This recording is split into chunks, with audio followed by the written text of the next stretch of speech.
From the moment I could understand my father's words, I knew he'd always longed for a son. Instead, he got me, Jennifer, and my younger sister. Dad was an ophthalmologist, a damn good one too. But he had bigger dreams. When I was about 5, he opened his first eyeglass store. I remember the day clearly, the smell of fresh paint, the gleaming displays, and Dad's proud smile as he cut the ribbon. As the years passed, Dad's business grew. He took out a loan, opened a lens production facility, and before we knew it, he had a chain of stores across the state. By the time I hit high school, Dad's company was a proper empire, 30 stores and a high-tech manufacturing plant. I threw myself into my studies, determined to make Dad proud. While other kids were hanging out at the mall or going to parties, I was nose-deep in textbooks or helping out at one of Dad's stores after school. Every day after school, I'd head to the store, learning everything I could. How to handle customers, manage inventory, even basic bookkeeping. I was determined to prove myself. My sister, on the other hand, couldn't care less about the family business. She was always off in her own world, paintbrush in hand, creating these wild, colorful masterpieces. Dad tried to get her interested, but it was like trying to teach a fish to climb a tree.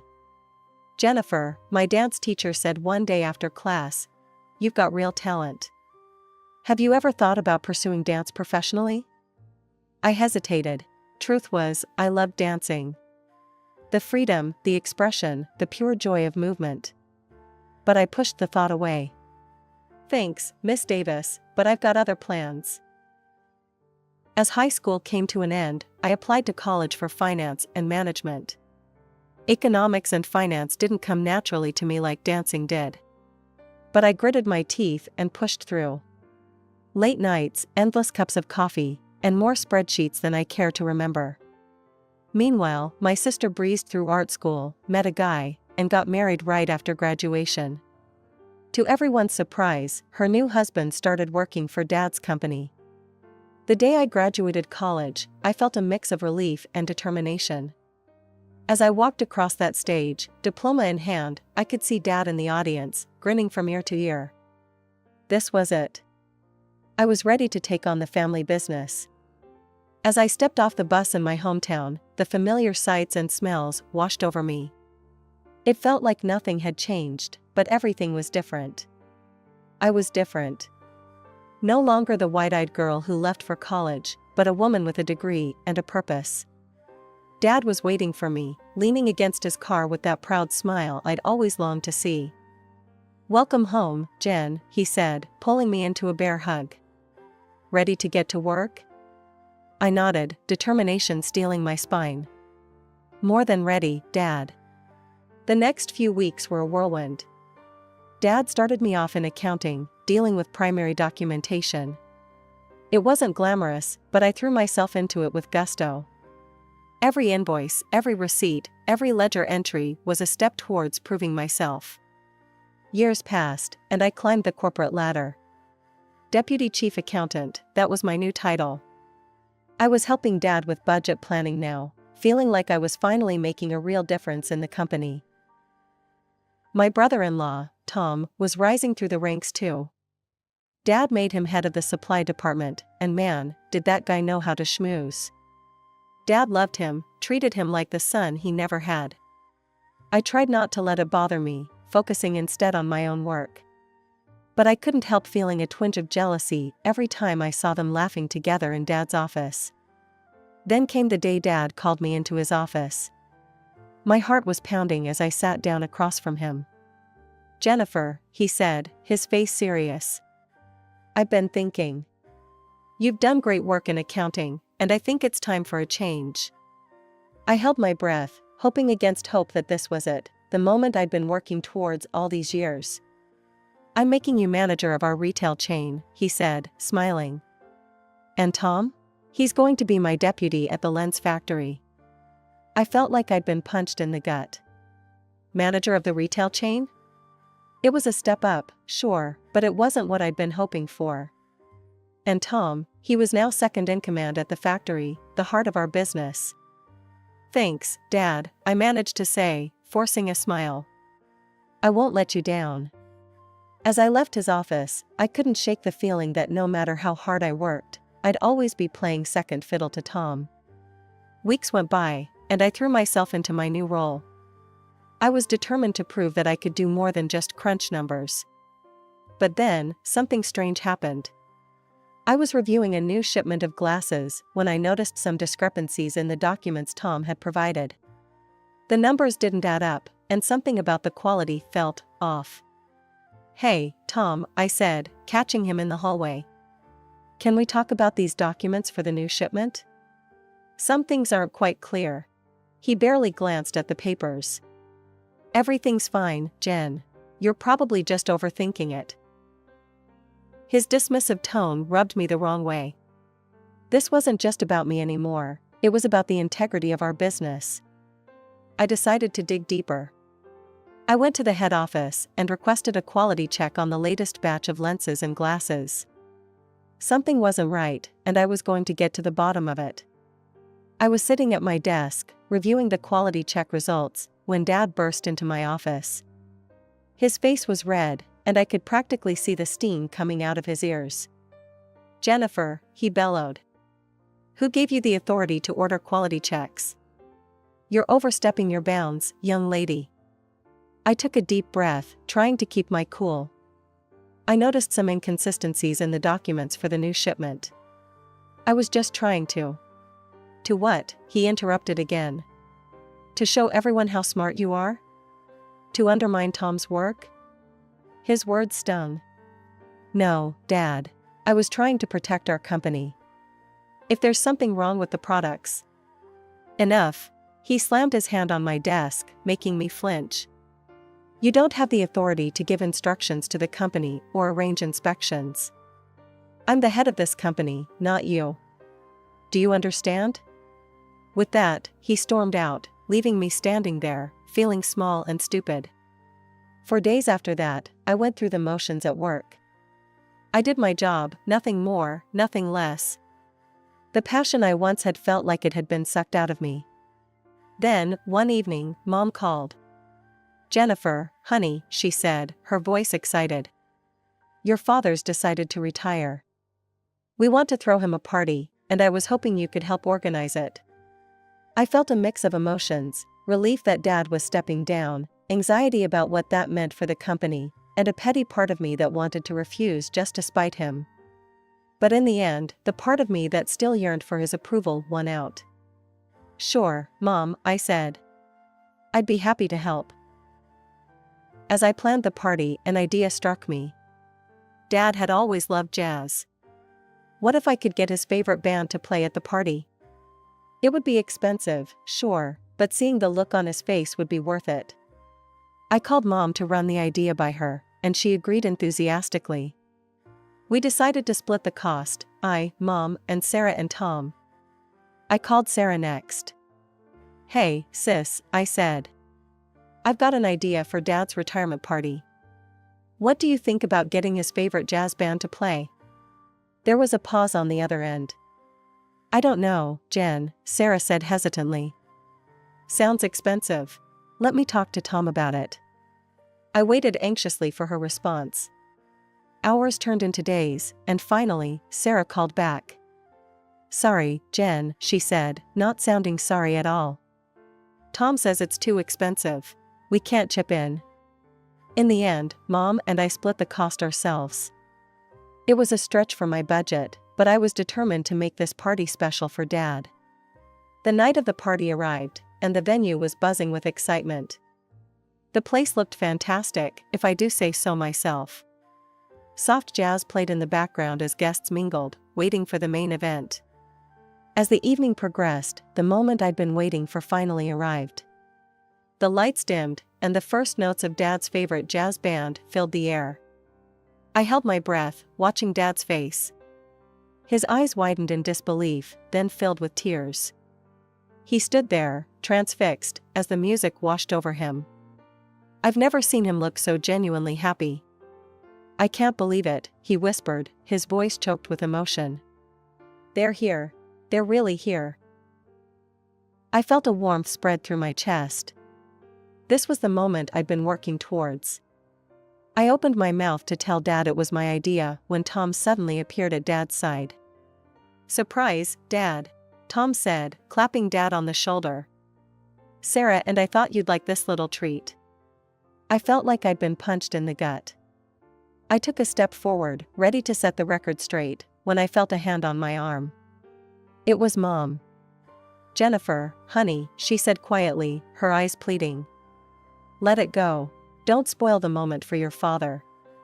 I wanted to argue, to shout the truth from the rooftops. But looking at Dad's happy face, I couldn't bring myself to do it.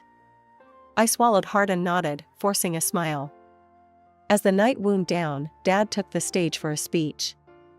I perked up, hoping that maybe, just maybe, he'd acknowledge my role in organizing everything. "Family," Dad began, his voice thick with emotion. "Family is everything. And tonight, as I prepare to step away from the company I built, I'm filled with gratitude for the support you've all given me." I smiled, waiting for my name to be mentioned. "But more than that," Dad continued, "I'm filled with hope for the future. Hope that this company will continue to thrive for generations to come. And that's why I've made a decision. It's time to pass the torch."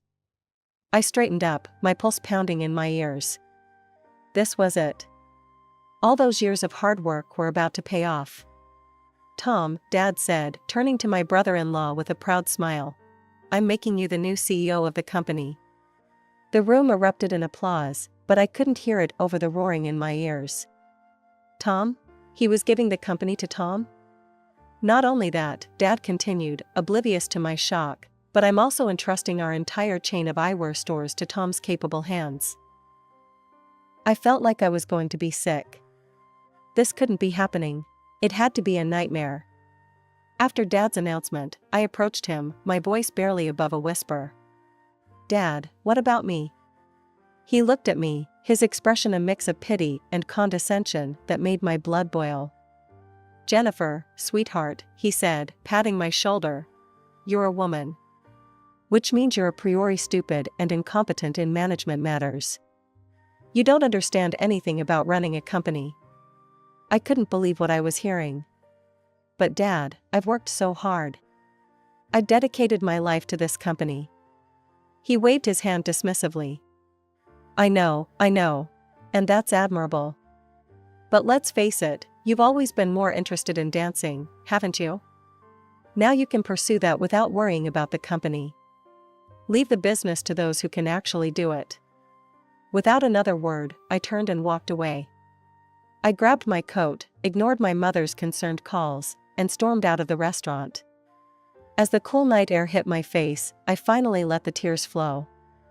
A couple of hours later, I was already packing my bags. I didn't know where I was going, but I knew I had to get away. Away from the family business, away from my father's crushing disappointment, away from Tom's smug face. My phone buzzed. It was my sister, Sarah. I almost didn't answer, but something made me pick up. "Jen?" Sarah's voice was irritatingly chipper. "Where are you? Dad's looking for you. He wants to know when you're planning to serve the cake. Tom's got a sweet tooth, you know." I couldn't believe what I was hearing. After everything that had happened, they were worried about cake?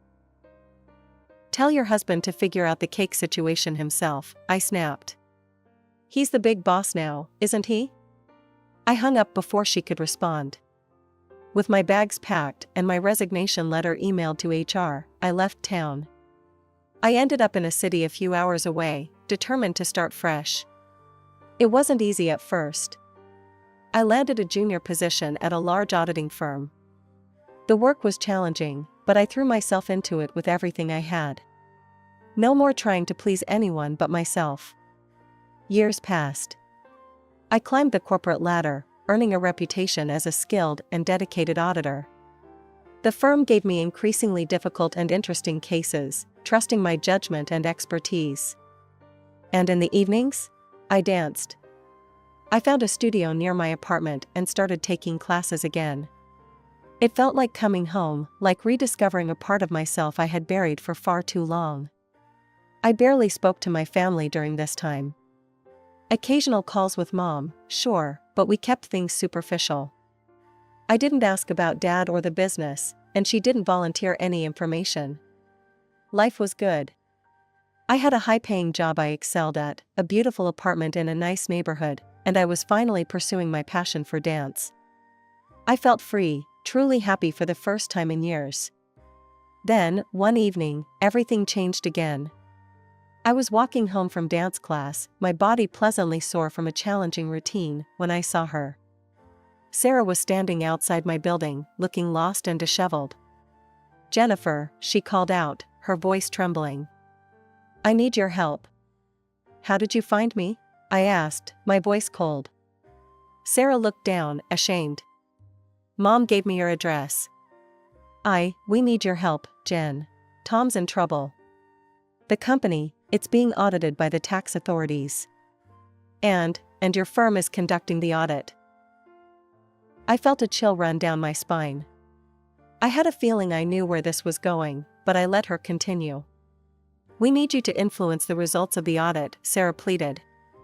Just tell them everything's fine with the accounting. "Please, Jen. We're family." I couldn't believe what I was hearing.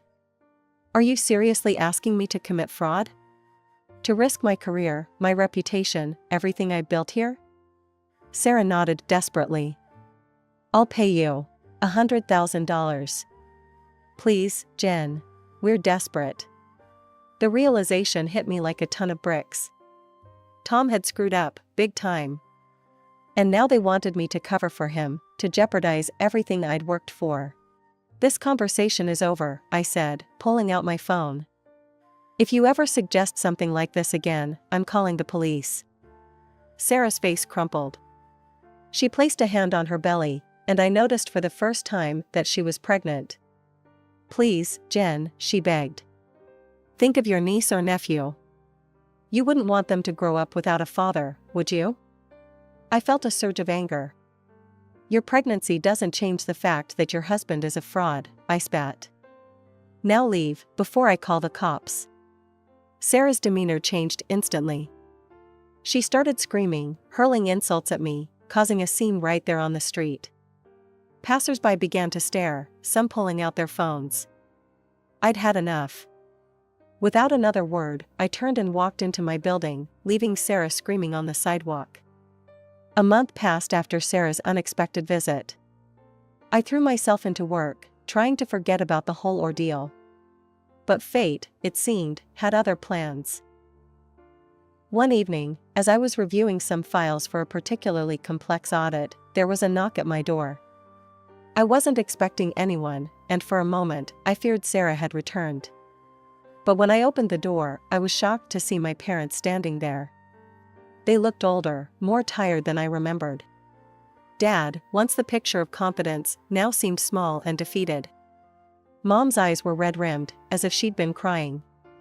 "Jennifer," Dad said, his voice barely above a whisper. "Can we come in? We need to talk." Hesitantly, I let them in. We sat in my living room, an uncomfortable silence stretching between us. Finally, Dad spoke. "We've come to ask for your forgiveness," he said, his voice breaking. "We've made terrible mistakes, and we've wronged you deeply." What followed was a confession that left me reeling. Tom, the golden boy, the son my father never had been running a massive scam for years. He'd been buying counterfeit lenses cheaply from South Asia and passing them off as expensive branded products through our chain of stores and pocketing the difference. He'd been siphoning money into offshore accounts for years. As they spoke, a memory surfaced. Years ago, when I'd noticed discrepancies in Tom's reports and tried to investigate. Dad had shut me down, accusing me of overstepping. Now, I realized just how right I'd been. The consequences were devastating. The subpar products were causing allergic reactions in patients. Lawsuits were piling up. The company that my father had built from the ground up, the legacy he'd been so proud of, was now teetering on the brink of bankruptcy. "We were blind," Mom said, tears streaming down her face. "We didn't want to see what was right in front of us." Dad reached out, tentatively taking my hand. "Jennifer, we know we have no right to ask this of you. But we need your help." The company needs you. Will you come back and take over? You're the only one who can save it now. I stood there, my parents' plea echoing in my ears. For a moment, I was tempted. The challenge of saving the company, of proving once and for all that I was capable, it was alluring. But then, like a flood, all the memories came rushing back. I remembered the disappointment in my father's eyes when I was born, not the son he'd always wanted. The countless times he'd dismissed my ideas and efforts. The way he'd so easily handed over the reins to Tom, calling me incompetent and stupid. The years I'd spent trying to prove myself, only to be cast aside. And now, here they were, asking me to swoop in and save them. To sacrifice everything I'd built for myself, all for a company that had never truly been mine. I looked at them, really looked at them. Despite the current crisis, they were still well off. They had money, they had resources. This wasn't about survival, it was about pride. My father's pride. His legacy. In that moment, I made my decision. No, I said, my voice firm and unwavering. They both looked shocked, as if they couldn't believe what they were hearing. I'm not ready to forgive you, and I don't want to communicate with you anymore. Where was all this concern when you were calling me incompetent? When you were handing over my birthright to Tom? You didn't think about me then, did you? My father tried to interject, but I wasn't finished. And now that you're in trouble, suddenly you remember me? Suddenly I'm capable enough to run the company? No, I won't do it. I won't sacrifice everything I built here to save your pride. My words hung in the air, heavy and final. I saw the hope drain from their faces, replaced by a mix of regret and despair. But it's your legacy too, my father said weakly. I shook my head. No, it's not. You made that very clear when you chose Tom over me. This is your mess. You clean it up. My mother was crying now, silent tears streaming down her face. Part of me wanted to comfort her, but I steeled myself against it. I'd spent too many years trying to please them, trying to be what they wanted me to be. No more. I think you should leave now, I said, moving towards the door. They stood slowly, looking lost and defeated. As I watched them walk down the hallway, looking small and pitiful, a part of me ached. But a larger part felt free. For the first time in my life, I had put myself first. Months passed, and life moved on. I heard through the grapevine about the fallout from my family's crisis. Dad had taken the reins of the company once again. It wasn't easy, but slowly, he was rebuilding the reputation he'd spent a lifetime creating. Tom wasn't so lucky. Fraud, tax evasion, embezzlement, the list of charges was long. He ended up behind bars, his offshore accounts frozen, drowning in fines and debt. Sarah, now a single mother, had moved back in with our parents. I heard she was struggling to adjust to her new reality. Sometimes, I felt a pang of sympathy for her and her child, but I reminded myself that she had made her choices. As for me? Well, life had a funny way of surprising you when you least expect it. It happened one evening at the dance studio. I was lost in the music, my body moving freely to the rhythm, when I noticed him.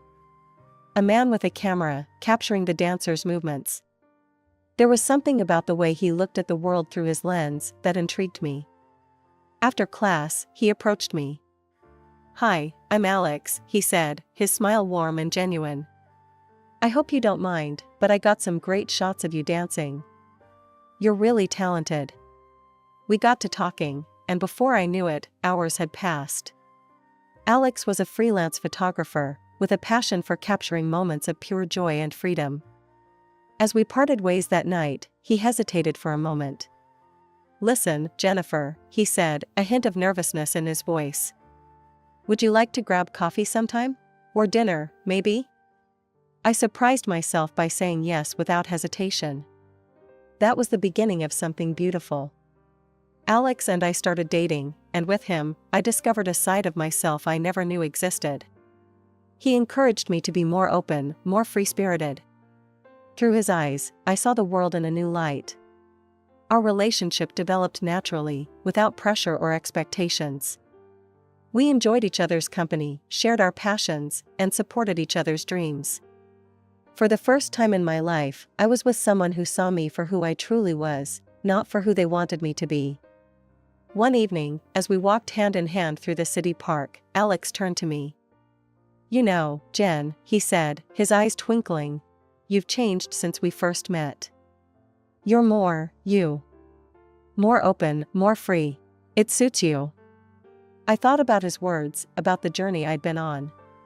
From the dutiful daughter trying to prove herself, to the woman who stood up for herself, to now, someone who was learning to embrace life with open arms. "You're right," I said, returning his smile. "I do feel different. Freer. Happier." As we continued our walk, I reflected on the twists and turns my life had taken. The pain, the disappointments, the hard decisions, they had all led me here, to this moment. I wasn't the person I thought I'd be all those years ago, working in my father's company. I was someone better, someone true to herself.